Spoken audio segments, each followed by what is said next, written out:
As religiões abraâmicas são aquelas cuja origem remontam ao patriarca bíblico Abraão,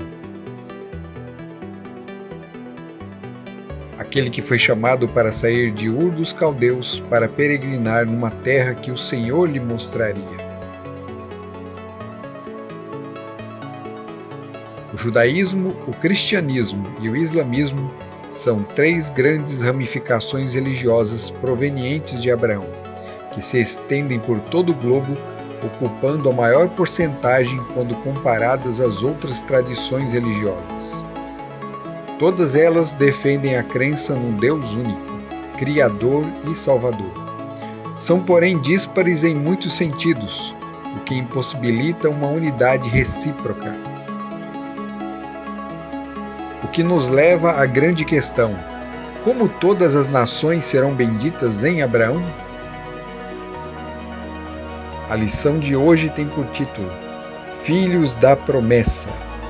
Não se esqueça de se inscrever no canal, ativar o sininho para receber as notificações e compartilhar com seus amigos. Peça também um curso bíblico.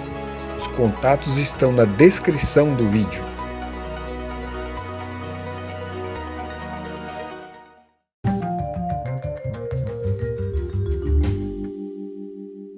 Oi para você que se inscreveu no canal Pão do Advento, que Deus abençoe. Vamos continuar hoje estudando o tema das alianças.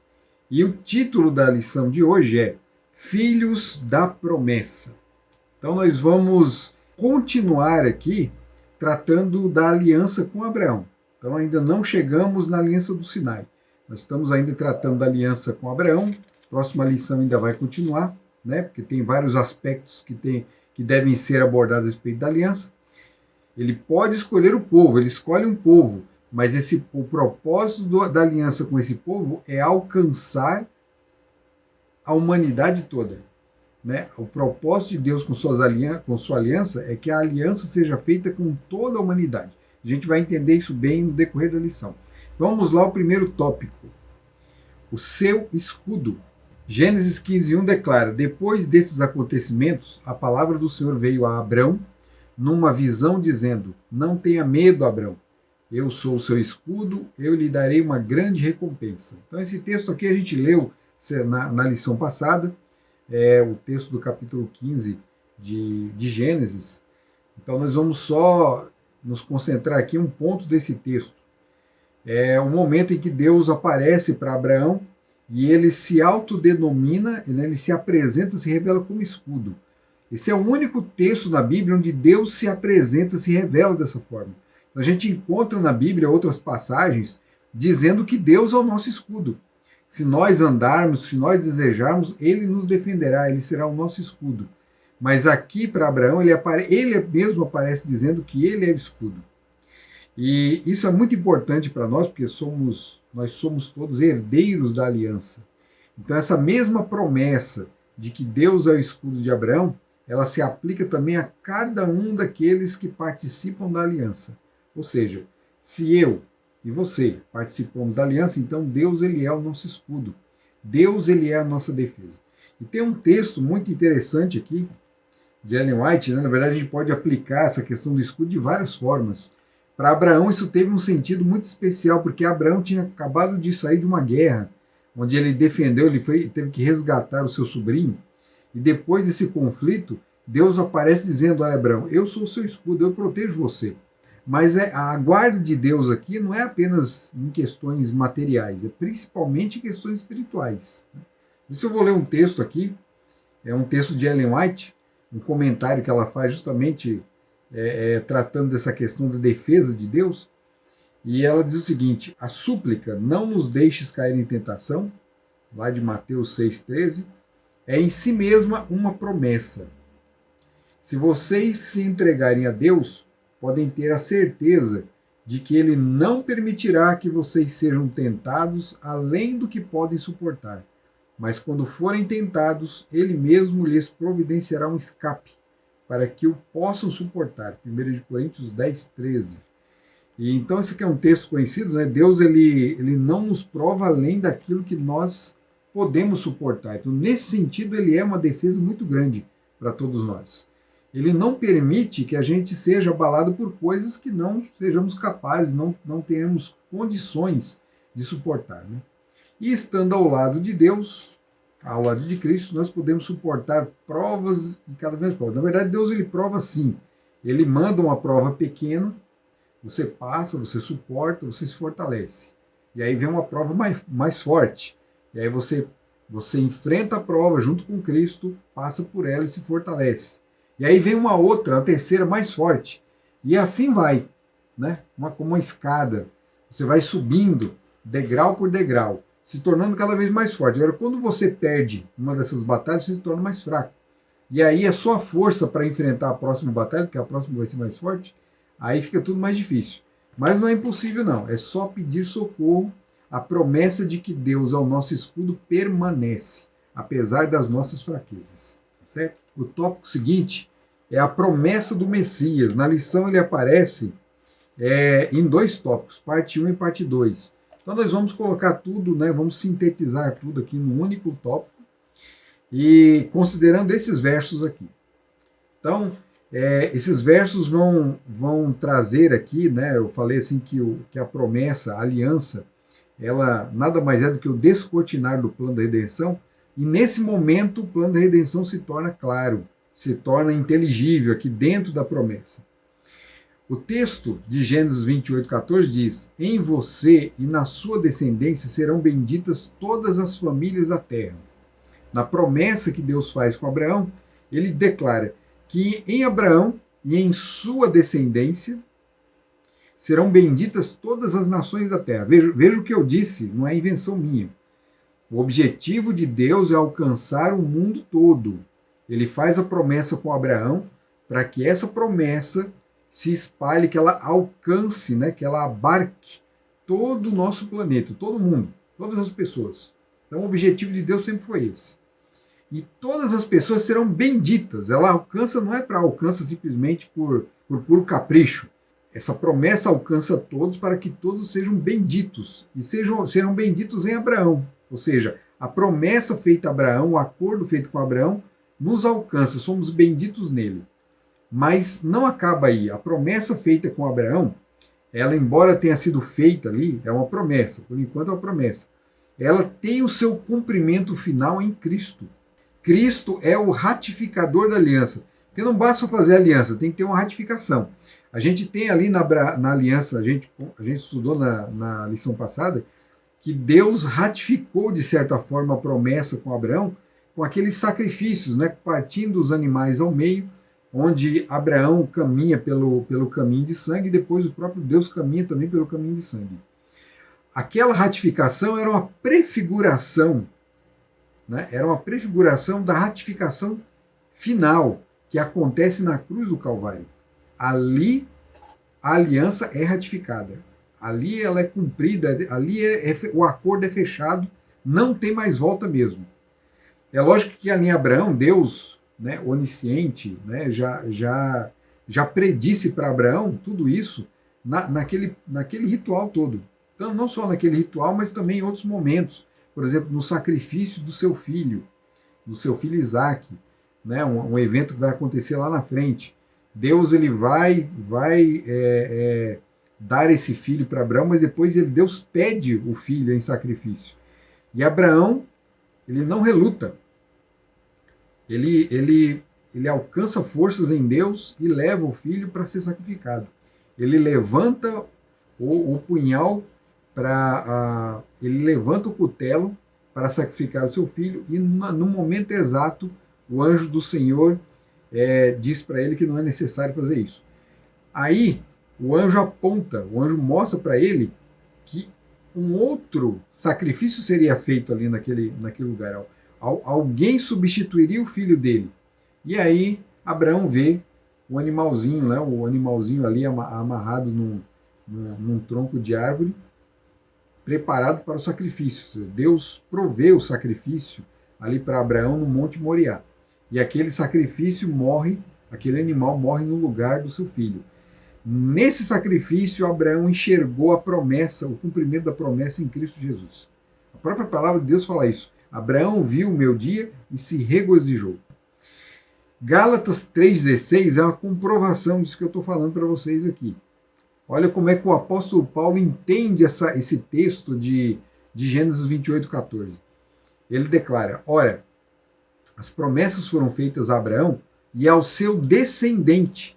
Não diz e aos descendentes, como falando de muitos, porém como falando de um só, e ao seu descendente, que é Cristo.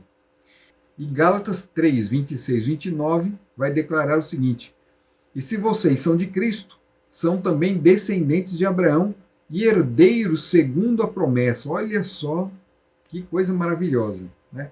Em Cristo nós somos, em Cristo a aliança é ratificada, em Cristo a promessa é cumprida, e em Cristo nós somos herdeiros também da promessa. Cristo nos alcança. E você pode ver, é claro e evidente, Cristo não alcançou só a mim e a você. Cristo alcançou o mundo todo. Ou seja, é em Cristo que as nações todas da terra serão benditas. Essa é a questão que foi levantada lá na abertura. Como é que Deus abençoaria todas as nações por meio de Abraão? Deus cumpre essa promessa de bênção que foi dita lá em Abraão por meio de Cristo, o descendente de Abraão, o descendente da linhagem, né? Jesus é como se fosse o filho. Ele não é só filho de Davi, ele é filho de Abraão também. O texto de Gálatas 3, 29, ele é muito bonito porque ele fala, né, que todos aqueles que são descendentes de Abraão são herdeiros também segundo a promessa, porque são de Cristo. Vamos agora ao tópico seguinte: uma grande e poderosa nação. Lá em Romanos 4, 13, o apóstolo Paulo fala assim que Abraão ele foi chamado para ser o herdeiro do mundo. De novo aqui, a mesma nota está sendo tocada aqui. Olha, a bênção é para o mundo, o plano de salvação é para o mundo, a aliança não é só com Abraão, é com o mundo. E Abraão foi chamado para ser o herdeiro do mundo, do planeta. Então, o vislumbre, o plano de Deus, o sonho de Deus aqui nessa aliança é alcançar a humanidade toda, o mundo todo.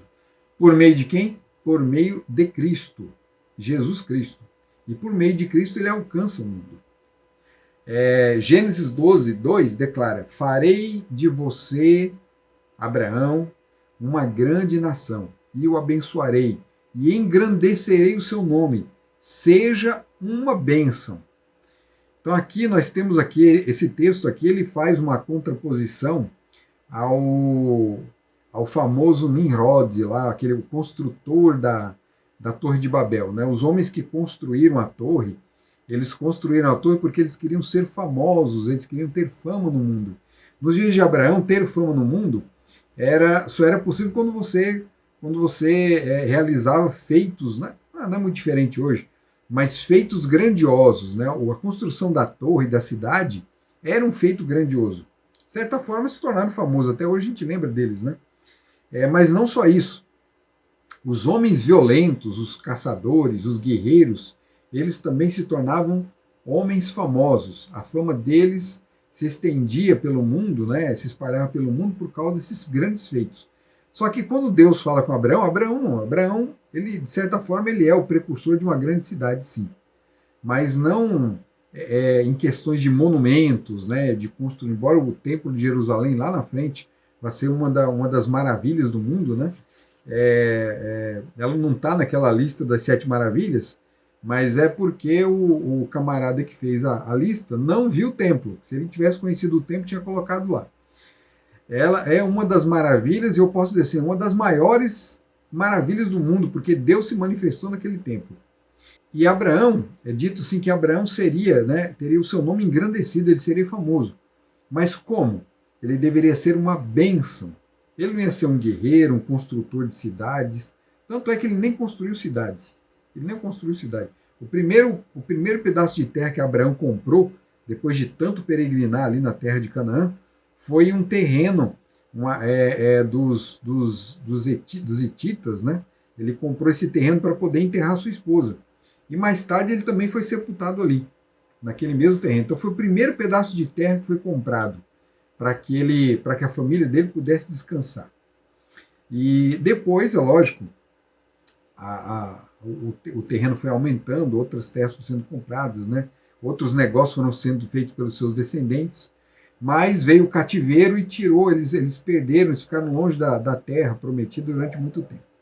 Lá na frente, tudo vai ser restaurado, né? Davi vai ser o grande rei, ó, o povo de Israel vai ter uma fama esplêndida com Salomão, mas a fama não vem de glória puramente humana. A palavra de Deus diz assim, ó, seja Abraão uma bênção.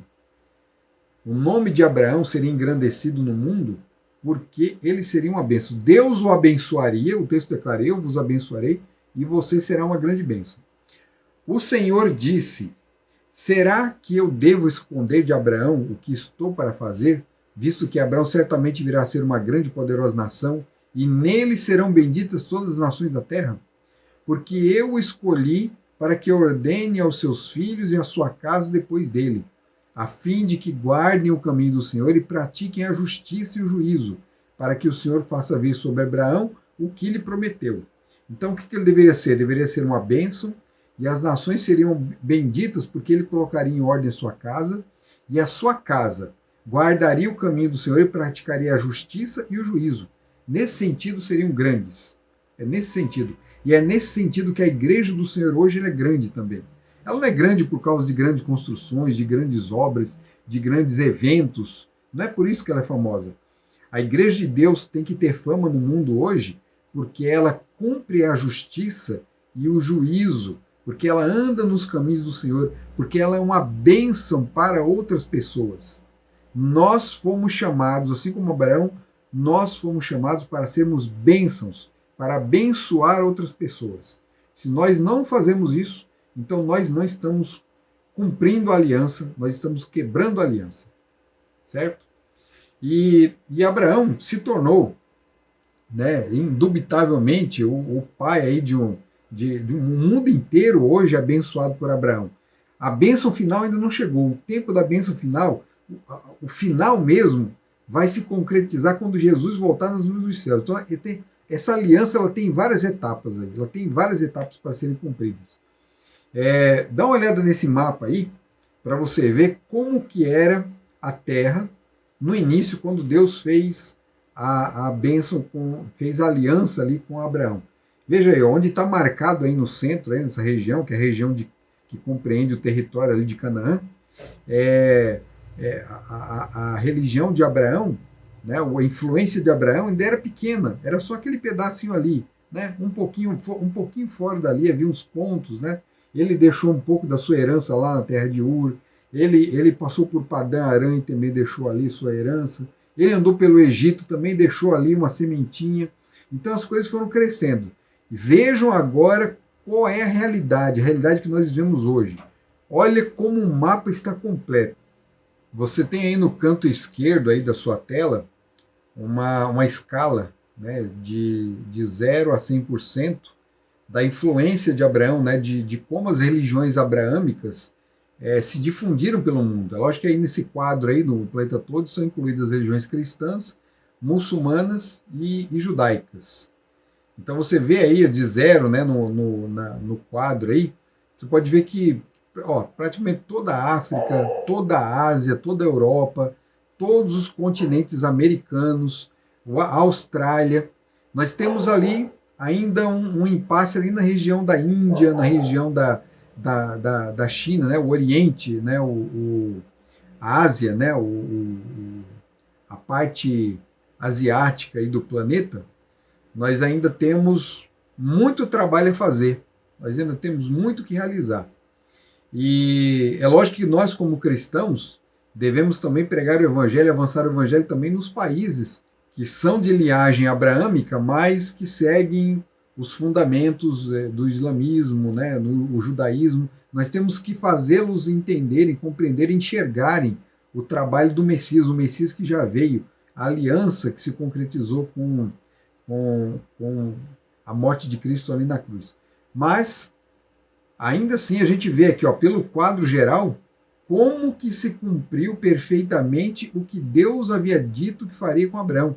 De Abraão viria uma grande e numerosa nação.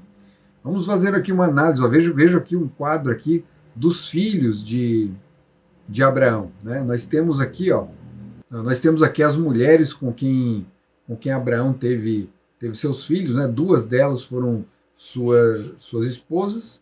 Temos a primeira, Sara, a segunda, Agar, que era sua concubina, né? Era uma serva da sua casa.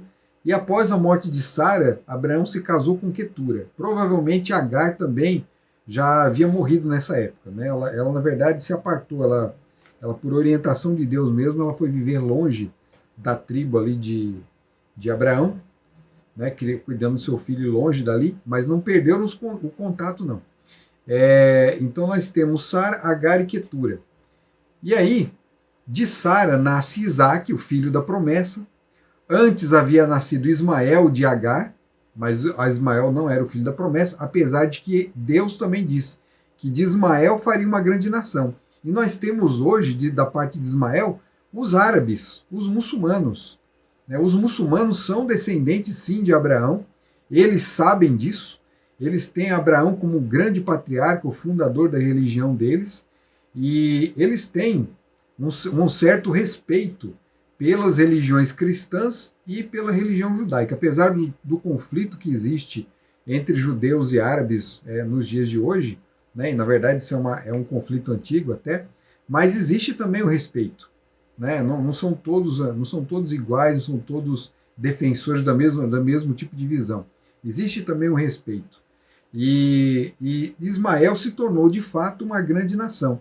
Quetura também teve muitos filhos, e desses filhos vieram também nações poderosas, nações que fizeram, muitas delas até tiveram ali o seu envolvimento, né, com a própria história do povo de Israel. A gente pode ver ali, por exemplo, um dos filhos de Quetura, né, nós temos dos filhos de Quetura Zinrã, Joquezã, Medã, Midian, Isboque e Suá.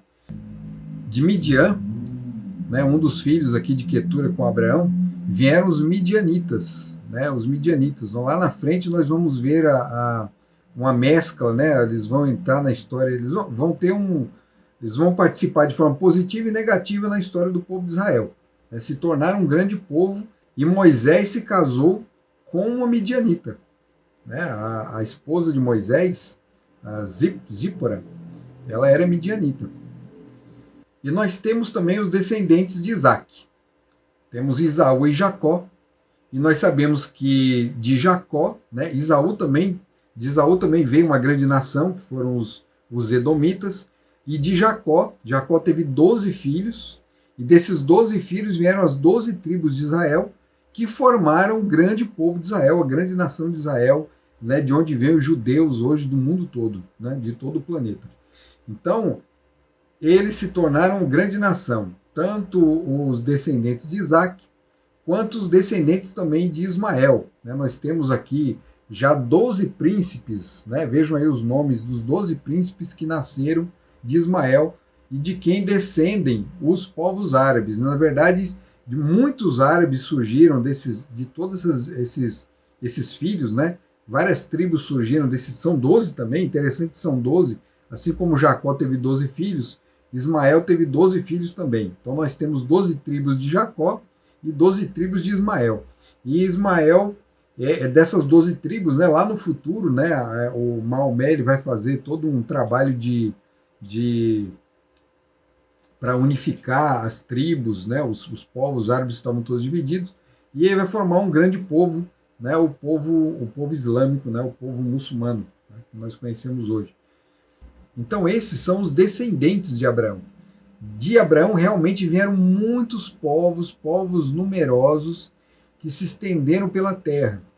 Só que a promessa, ela ia além do sangue. A promessa é além do sangue. Porque o cumprimento da promessa é Cristo. E aí é que vem a parte bonita da história. Né? Vamos relembrar o texto lá de Gálatas 3:29. E se vocês são de Cristo, são também descendentes de Abraão e herdeiros segundo a promessa. Eu não tenho sangue judaico. Eu não tenho. Mas, espiritualmente, nós somos judeus. Nós somos judeus espirituais, somos israelitas espirituais, somos espiritualmente descendentes de Abraão. E nesse sentido, Abraão alcança muito mais gente do que ele imagina. Muito mais gente, muito mais do que o sangue.